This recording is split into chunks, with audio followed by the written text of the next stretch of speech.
महोदय को, महामहिम को। बातें करते हैं आप बेटी बचाओ बेटी पढ़ाओ की। आप उधर अंदर खड़े होकर के बातें कर रहे थे लोकतंत्र को बचाने की, और बाहर जंतर मंतर पर बैठी हुई वो महिला पहलवान साक्षी मलिक और विनेश फोगाट जो इस देश के लिए ओलंपिक का मेडल लेकर के आई थी, आपकी दिल्ली पुलिस उनको घसीट रही थी सड़क पर। हम तो जब हाई स्कूल में पढ़ा करते थे तो संस्कृत का एक श्लोक सुनते थे कि यत्र नार्यस्तु पूज्यन्ते रमन्ते तत्र देवता। जहां नारियों की पूजा होती है वहां देवता निवास करते हैं। एक प्रेम, एक चेहरा। मैं झारखंड में खड़ा हूं, मैं आदिवासी अस्मिता को समझता हूं, मैं झारखंड के एक एक बच्चे की पीड़ा को समझता हूं कि प्रधानमंत्री जी ने हमारी महामहिम राष्ट्रपति द्रौपदी मुर्मू जी को क्यों नहीं बुलाया।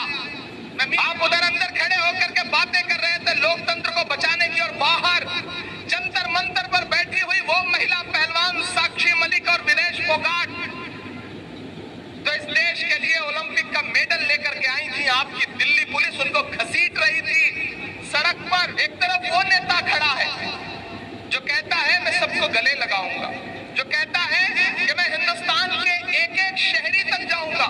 एक सुबह आपने वो मंजर देखा कि जब नरेंद्र मोदी जी अपने महल में सो रहे थे तब राहुल गांधी जी कहां थे? चंडीगढ़ से अंबाला के रास्ते में एक ट्रक में बैठ करके ट्रक ड्राइवरों से बात कर रहे थे। एक सुबह हम सोकर उठे तो हमने देखा कि राहुल गांधी जी कहां हैं? दिल्ली के मुखर्जी नगर में जा करके यूपीएससी की IAS IPS की तैयारी करने वाले बच्चों के बीच में बैठ के उनसे बात कर रहे हैं। एक सुबह तो हमने ये देखा कि वो भारतीय जनता पार्टी जो सोचती है कि किसी के सर पे छत नहीं रहने देंगे, उनका नफरत का एक बुलडोजर है जो तैयार है लोगों का घर उजाड़ने के लिए। लेकिन हमारी आंखों ने देखा कि एक सुबह ऐसी थी जब राहुल गांधी दिल्ली की शकूर बस्ती में जाकर के उन झुग्गी झोपड़ी वालों के बीच में बैठे थे जिनके सरों पर छत नहीं है। हमारे पास एक ऐसा नेता है और एक तरफ ऐसे लोग हैं कि आज नई संसद का उद्घाटन कर रहे थे। अभी मैं बन्ना गुप्ता जी को सुन रहा था, वो आयतें पढ़ रहे थे, तब मुझे लगा कि मुझे ये बात कहनी चाहिए। एक तरफ प्रधानमंत्री जी उद्घाटन कर रहे थे नई संसद का, सिर्फ एक प्रेम, एक चेहरा।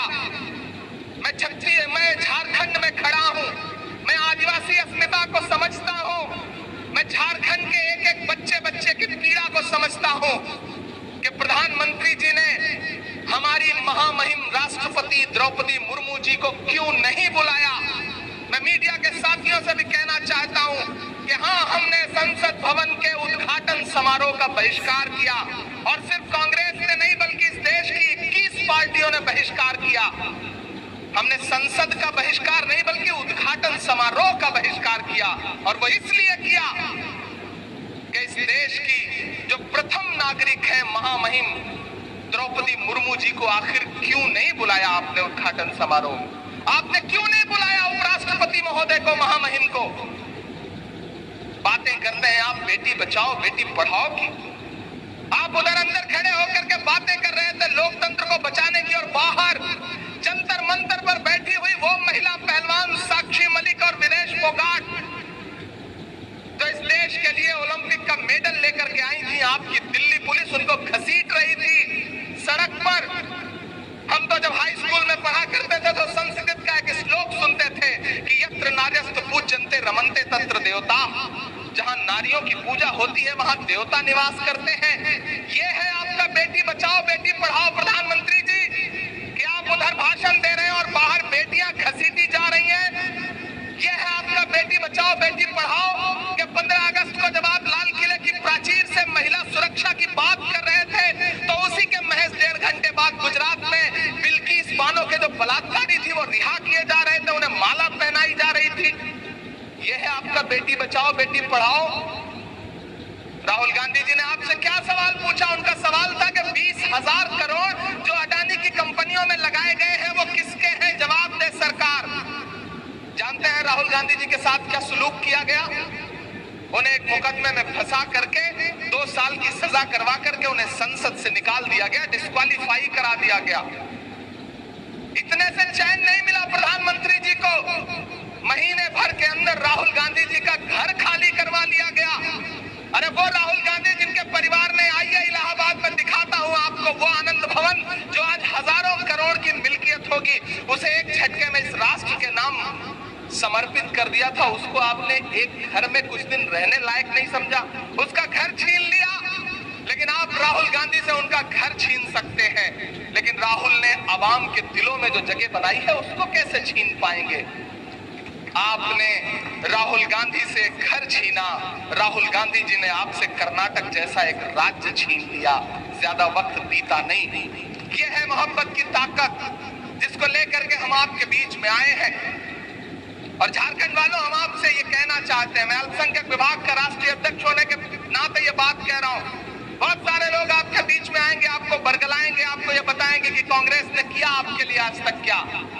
आप सबके बीच ये सवाल आता है, कांग्रेस ने आखिर किया ही आपके लिए क्या?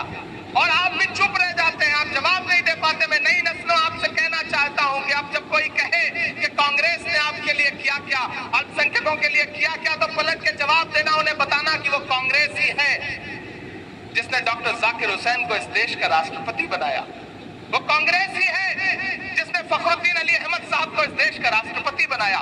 वो कांग्रेस ही है जिसने मौलाना अबुल कलाम आजाद साहब को इस देश का शिक्षा मंत्री बनाया। वो कांग्रेस ही है जिसने सैयदा अनवरा तैमूर को असम का मुख्यमंत्री बनाया। वो कांग्रेस ही है जिसने बरकतुल्लाह साहब को राजस्थान का मुख्यमंत्री बनाया। वो कांग्रेस ही है जिसने अब्दुल गफूर साहब को बिहार का मुख्यमंत्री बनाया। वो कांग्रेस ही है जिसने अब्दुल रहमान अंतुले को महाराष्ट्र का मुख्यमंत्री बनाया। वो कांग्रेस ही है जिसने अभी अभी हालिया दिनों में गद्दारी करने वाले गुलाम नबी आजाद साहब को कश्मीर का मुख्यमंत्री बनाया। वो कांग्रेस ही है जिसने सलमान खुर्शीद साहब के वालिद को, सलमान खुर्शीद साहब को इस देश का केंद्रीय मंत्री बनाया। वो कांग्रेस ही है जिसने ज्ञानी जैल सिंह साहब को इस देश का राष्ट्रपति बनाया। वो कांग्रेस ही है जिसने ए.के. एंटनी साहब को इस देश का रक्षा मंत्री बनाया। और तो और वो कांग्रेस ही है जिसने एक असरदार से सरदार डॉक्टर मनमोहन सिंह साहब को इस देश का प्रधानमंत्री बनाया। तो अगर अब आपसे कोई कहे कि कांग्रेस ने आपके लिए क्या किया है, तो पलट के उन्हें जवाब दे देना। उनसे कहना कि आप हमें बरगलाइए मत, हमें पता है कि बंटने का नुकसान क्या होता है, हमें पता है फुटकर बंटने का नुकसान क्या होता है। जुड़ के चलना है, मोहब्बत का पैगाम लेकर के चलना है, सबको इकट्ठा करना है। और आने वाले 2024 में मैं ये जो सड़कों की धूल फांकता हुआ शहर दर शहर जा रहा हूँ, मेरी आंखों का एक सपना है। और वो सपना ये है कि मैं 2024 में लाल किले पर झंडा फहराते हुए जिस शख्स को देखूं, उस शख्स का नाम राहुल गांधी हो। ये मेरा ख्वाब है, मैं उस ख्वाब को लेकर के चल रहा हूँ। आप जानते हैं, मैं मुशायरों की दुनिया में आपकी मोहब्बतें मेरे साथ थी। आप जानते हैं, आप बहुत प्यार लुटाते थे, लेकिन मैं वो सब एक तरफ रख करके क्यों शहर दर शहर सियासी गलियारे की खाक छान रहा हूँ?